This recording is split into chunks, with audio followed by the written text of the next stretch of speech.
Halo, Assalamualaikum warahmatullahi wabarakatuh. Saya Diviana Medita. Saya adalah salah satu taruni di Sekolah Tinggi Meteorologi, Klimatologi, dan Geofisika yang tengah menjalankan KKN. Sekolah Tinggi Meteorologi, Klimatologi, dan Geofisika atau STMKG adalah salah satu perguruan tinggi kedinasan yang dibawahi oleh Badan Meteorologi, Klimatologi, dan Geofisika atau BMKG. Mungkin kita sering dengar BMKG adalah institusi yang sebagai perakirawan cuaca atau sang peramal cuaca. Tetapi selain itu, BMKG juga memiliki wewenang dalam hal mitigasi dan analisis data gempa bumi dan tsunami. Nah, pada kesempatan kali ini, saya akan membawakan sebuah materi dan kita akan sama-sama membahas sesuatu yang kadang orang-orang suka lupa, yaitu tentang bencana alam. Apalagi sekarang kita kan lagi menghadapi kondisi new normal atau kebiasaan baru, di mana orang-orang akan lebih fokus untuk menghindari virus corona itu sendiri dibanding mempelajari tentang mitigasi bencana. Padahal bencana itu bisa terjadi kapan aja dan di mana aja tanpa kita bisa atur waktunya. Untuk itu, kali ini kita akan sama-sama membahas tentang bagaimana cara kita menghadapi bencana saat pandemi COVID-19 di era new normal. Dalam penyusunan bahasan kali ini, saya tidak sendiri, melainkan dibantu oleh teman-teman saya dalam satu tim, yaitu tim yang tergabung dalam unit 5 selama pelaksanaan kuliah kerja nyata. Yang pertama adalah Ramadan sebagai penanggung jawab. Kemudian 3 teman saya yang lain yaitu Heidi, Angki, dan Raihan. Berikut adalah outline yang akan kita bahas. Yang pertama adalah istilah-istilah baru dalam COVID-19. Udah berapa bulan kita WFH dan dikarantina di rumah aja, selama pandemi ini pasti muncul istilah-istilah baru yang gak kalah penting buat kita tahu. Yang kedua adalah New Normal Starter Kit. Ketiga, hal-hal yang tidak boleh dan boleh dilakukan selama New Normal. Keempat adalah berpergian saat New Normal. Yang kelima adalah bagaimana kita menggunakan transportasi publik saat New Normal di masa pandemi. Kemudian yang terakhir adalah cara kita menyikapi apabila terjadi bencana alam gempa bumi dan tsunami. Selanjutnya, apa itu COVID-19? COVID-19 adalah penyakit yang disebabkan oleh virus SARS-CoV-2. Seperti yang kita tahu, virus ini dapat mengakibatkan gangguan sistem pernapasan, mulai dari gejala yang ringan seperti flu hingga infeksi paru-paru atau pneumonia. Kemudian kita masuk ke outline yang pertama, yaitu tentang istilah-istilah baru pada masa pandemi.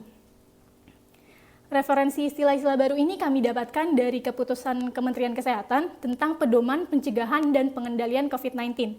Istilah-istilah lainnya seperti orang dalam pemantauan atau ODP, pasien dalam pengawasan atau PDP, dan OTG atau orang tanpa gejala. Itu semua adalah istilah-istilah yang udah gak asing bagi kita sejak munculnya pandemi ini. Istilah lain yang harus kita tahu adalah yang pertama, kasus suspek, yaitu seseorang yang memiliki salah satu dari kriteria orang dengan infeksi saluran pernapasan akut, orang dengan salah satu gejala ISPA, atau orang dengan ISPA berat yang membutuhkan perawatan di rumah sakit dan tidak ada penyebab lain berdasarkan gambaran klinis yang meyakinkan. Istilah yang kedua adalah kasus konfirmasi. Kasus ini apabila seseorang dinyatakan positif terinfeksi virus COVID-19, maka harus dibuktikan dengan hasil tes PCR atau tes untuk mendiagnosis apakah seseorang itu terpapar virus corona atau tidak. Kasus konfirmasi dibagi menjadi 2. Yang pertama, kasus konfirmasi dengan gejala, dan yang kedua, konfirmasi tanpa gejala. Istilah baru yang ketiga adalah kontak erat. Kontak erat ini yaitu orang yang memiliki riwayat kontak fisik dengan kasus yang terkonfirmasi positif COVID-19. Kontak tersebut dapat berupa tatap muka atau sentuhan fisik langsung dengan orang yang terkonfirmasi positif COVID atau orang yang memberikan perawatan langsung tanpa menggunakan APD atau protokol kesehatan yang sudah ditetapkan. Istilah baru yang keempat adalah kasus probable, yaitu orang yang diyakini sebagai suspek dengan ISPA berat atau gagal napas akibat alveolus paru-paru penuh cairan atau meninggal dengan gambaran klinis dan belum ada hasil tes PCR.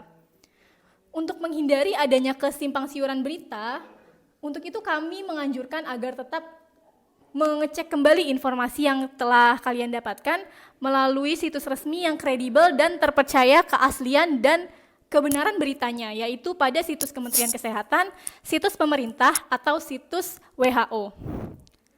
Pada outline selanjutnya, kita akan membahas New Normal Starter Kit, yaitu benda apa aja sih yang harus kita bawa, yang harus kita siapkan di masa pandemi ini untuk mencegah paparan virus corona ke tubuh kita.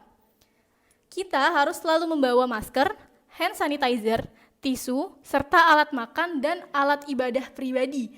Tujuannya yaitu untuk mencegah benda-benda yang bersentuhan dengan banyak orang dan dapat menjadi tempat menempelnya si virus corona ini. Apa aja sih yang boleh dan nggak boleh kita lakukan selama pandemi? Hal yang harus kita lakukan adalah selalu menggunakan masker setiap kita keluar rumah, membawa peralatan makan atau minum sendiri, selalu mengganti baju dan mandi sehabis dari luar, rajin cuci tangan, rutin berolahraga. Pokoknya intinya kita harus selalu menerapkan pola hidup bersih dan sehat sepanjang hari. Serta jangan lupa agar kita menghubungi call center dengan nomor 119 apabila orang-orang terdekat kita atau kita sendiri memiliki gejala COVID-19 untuk mengetahui penanganan lebih lanjut tentang penyakit ini. Lalu hal-hal yang tidak boleh kita lakukan selama pandemi atau setidaknya kita kurang-kurangi nih aktivitas ini, yaitu berada dalam keramaian, batuk atau bersin tanpa menutup mulut, sering memegang wajah dan tidak menggunakan masker saat berpergian. Hal ini dapat mempercepat penyebaran virus corona apabila tidak dipatuhi. Menurut Kemenkes atau Kementerian Kesehatan, ada beberapa protokol untuk melindungi diri dari paparan virus corona. Yang pertama adalah perlindungan individu. Segala sesuatu itu harus dimulai dari diri sendiri. Oleh karena itu, prinsip pencegahan penularan COVID-19 pada individu dilakukan dengan menghindari masuknya virus melalui 3 lubang, yaitu dari mata, mulut, dan hidung. Dengan beberapa tindakan. Yang pertama, menggunakan alat pelindung diri berupa masker yang menutupi hidung sampai dagu. Hidung, mulut, sampai dagu. Apabila menggunakan masker kain, sebaiknya gunakan masker kain yang 3 lapis. Kemudian yang kedua adalah menghindari menyentuh mata, hidung, dan mulut dengan tangan yang tidak bersih atau yang mungkin terkontaminasi dengan droplet yang mengandung virus. Selanjutnya, membersihkan tangan secara teratur pakai sabun dengan air mengalir atau menggunakan hand sanitizer berbasis alkohol. Yang paling penting dan gak kalah penting sebenarnya dari poin-poin lain, yaitu meningkatkan daya tahan tubuh dengan menerapkan perilaku hidup bersih dan sehat, seperti mengonsumsi gizi seimbang, aktivitas fisik minimal 30 menit sehari, rajin berolahraga, istirahat yang cukup minimal 7 jam, dan menghindari faktor risiko penyakit. Jika kita berada dalam keramaian, kita juga wajib menjaga jarak minimal 1 meter dengan orang lain untuk menghindari terkena droplet itu sendiri. Tapi, jika kita terpaksa untuk menggunakan moda transportasi publik, maka kita harus memastikan diri kita dalam keadaan sehat sebelum keluar rumah, menggunakan masker dan gak lepas-lepas selama berpergian, menjaga kebersihan tangan dengan sering mencuci tangan pakai sabun atau menggunakan hand sanitizer, tetap memperhatikan jaga jarak minimal 1 meter dengan orang lain, dan jika kondisi padat dan penerapan jaga jarak sulit untuk diterapkan, penggunaan pelindungan wajah atau face shield bersama dengan masker tambahan sangat direkomendasikan. Kemudian setelah kita berpergian, saat tiba di rumah, kita tetap harus memperhatikan protokol kesehatan. Jangan sampai nih orang-orang di rumah malah terkena paparan virus-virus berbahaya gara-gara kita nggak mematuhi protokol kesehatan selama berpergian. Hal-hal yang harus dilakukan saat kita sudah tiba di rumah, yaitu yang pertama, jangan bersentuhan dengan anggota keluarga sebelum kita membersihkan diri, seperti mandi dan mengganti pakaian kita dari luar. Kemudian, cuci pakaian dan masker dengan deterjen. Masker sekali pakai sebelum dibuang, pastikan kita sudah merobek dan membasahinya dengan disinfektan agar tidak mencemari petugas pengelolaan sampah. Jika dirasa perlu, bersihkan handphone, kacamata, tas dengan disinfektan. Nah, dari beberapa protokol kesehatan dan perlindungan individu dari paparan COVID-19, kita rangkum jadi 1. Tips berpergian saat new normal. Yang pertama adalah pastikan tubuh dalam keadaan sehat. Kedua, menggunakan masker, jaga jarak aman, mengetahui peraturan terbaru new normal, hindari penggunaan transportasi umum, apalagi jika moda transportasi tersebut penuh penumpang. Hindari berkunjung ke tempat ramai, kalau pergi ke coffee shop, mall, atau tempat lain, mending ditunda dulu deh demi keselamatan kita dan orang-orang di sekitar kita. Gunakan transaksi non-tunai karena ini dapat mengurangi penggunaan uang tunai yang dapat menjadi tempat nempelnya si virus corona ini. Selalu membawa peralatan pribadi seperti alat ibadah dan alat makan, membawa hand sanitizer, dan jangan lupa persiapkan dokumen kamu sebelum berpergian. Nah, gimana nih kalau misalnya pandemi COVID ini diperburuk dengan terjadinya bencana alam lain seperti gempa bumi dan tsunami? Masuk pada outline terakhir, yaitu tentang langkah evakuasi gempa bumi dan tsunami pada masa pandemi COVID-19. Apa aja sih yang harus kita lakukan sebelum, sesaat, dan sesudah gempa bumi? Sebelum terjadi gempa bumi, kita harus selalu waspada dan paham jalur evakuasi terdekat. Hal ini penting untuk mengetahui lingkungan tempat tinggal atau tempat kerja kita. Jangan lupa untuk memperhatikan letak pintu, lift, dan tangga darurat. Kemudian pastikan struktur dan letak rumah terhindar dari bahaya penyebab gempa bumi, serta mengetahui tempat paling aman untuk berlindung. Lalu, mengetahui hal-hal yang harus dihindari saat menuju tempat evakuasi juga penting, karena kita nggak boleh mendekat pada gedung tinggi atau daerah pesisir pantai, pohon tinggi, tiang listrik, karena itu dapat menyebabkan reruntuhan benda jatuh ke tubuh kita. Dan mitigasi lain sebelum gempa bumi, yaitu menyiapkan tas siaga bencana. Sebelumnya, tas siaga bencana itu hanya berisi alat ibadah, tisu kering dan tisu basah, obat-obatan, dokumen penting, pakaian secukupnya, makanan dan minuman yang tahan lama, dan peralatan mandi. Tapi karena sekarang kita berada dalam kondisi new normal di tengah pandemi COVID-19, tentunya ada barang-barang lain yang harus dibawa dalam tas siaga bencana. Yang pertama adalah hand sanitizer. Dan yang kedua adalah masker tambahan. Hal ini penting karena di tengah evakuasi bencana kita juga tetap harus memperhatikan protokol kesehatan. Saat terjadi gempa bumi, hal yang harus kita lakukan adalah jangan panik dan segera menuju tempat evakuasi jika memungkinkan. Jika tidak memungkinkan untuk keluar rumah atau gedung, maka kita harus melindungi badan dan kepala kita dari reruntuhan bangunan dengan bersembunyi di bawah meja, di bawah benda yang sekiranya akan menahan benda reruntuhan itu dari ke tubuh kita. Kemudian jika kita berada di luar bangunan, kita harus menghindari bangunan yang ada di sekitar, seperti gedung, tiang listrik, dan pohon. Dan kita nggak boleh panik, tetap tenang hingga guncangan berhenti. Segera evakuasi diri jika guncangan telah reda. Terus apa yang harus kita lakuin ketika gempa bumi ini sudah selesai? Setelah terjadi gempa bumi, kita harus tetap berada di tempat evakuasi, tetap mengikuti anjuran pemerintah dan lembaga kebencanaan terkait, serta tidak mudah termakan berita hoaks. Dan jangan lupa untuk selalu bersyukur kepada Tuhan Yang Maha Esa karena guncangan gempa bumi telah selesai. Jika terjadi bencana alam gempa bumi, biasanya nih orang-orang bakal lebih dekat dan lebih rapat nih jaraknya karena harus mengevakuasi diri ke tempat yang terbuka untuk menghindari reruntuhan barang. Maka orang-orang akan ramai dan otomatis itu melanggar protokol kesehatan. Hal ini berdampak tempat evakuasi menjadi pusat infeksi virus corona. Karena saat ini kita masih berada pada masa pandemi COVID-19, meskipun terjadi bencana alam dan harus evakuasi ke tempat ramai, kita tetap harus mematuhi protokol kesehatan yang telah ditetapkan pemerintah, seperti jaga jarak aman atau physical distancing, dan tetap menggunakan masker selama berada di tempat pengungsian. Kalau tsunami melanda, nah apa yang harus dilakukan? Sedikit teori tentang tsunami, sebagian besar tsunami di Indonesia itu penyebabnya karena gempa bumi tektonik di bawah laut. Tapi walaupun kayak gitu, sebenarnya tsunami itu gak hanya terjadi karena gempa bawah laut, bisa juga karena longsoran bawah laut atau karena jatuhan benda dari langit yang menyebabkan ketidakstabilan gelombang air pada laut. Jika akan terjadi tsunami, masyarakat di lokasi sekitar gempa akan menerima peringatan alami, yaitu gempa bumi itu sendiri. Jadi sebelum terjadi tsunami, udah dikasih tanda-tanda nih, yaitu gempa bumi. Goncangannya kuat, terutama di area sekitar pantai. Jika masyarakat merasakan goncangan yang kuat atau gempa yang berayun lemah tapi lama, kita wajib untuk mengevakuasi diri kita sendiri tanpa menunggu arahan atau peringatan dini lain dari pemerintah setempat. Dalam melakukan evakuasi mandiri, sebisa mungkin masyarakat tetap memperhatikan protokol kesehatan, jaga jarak fisik, menggunakan masker, dan tetap mengikuti PSBB di setiap daerah.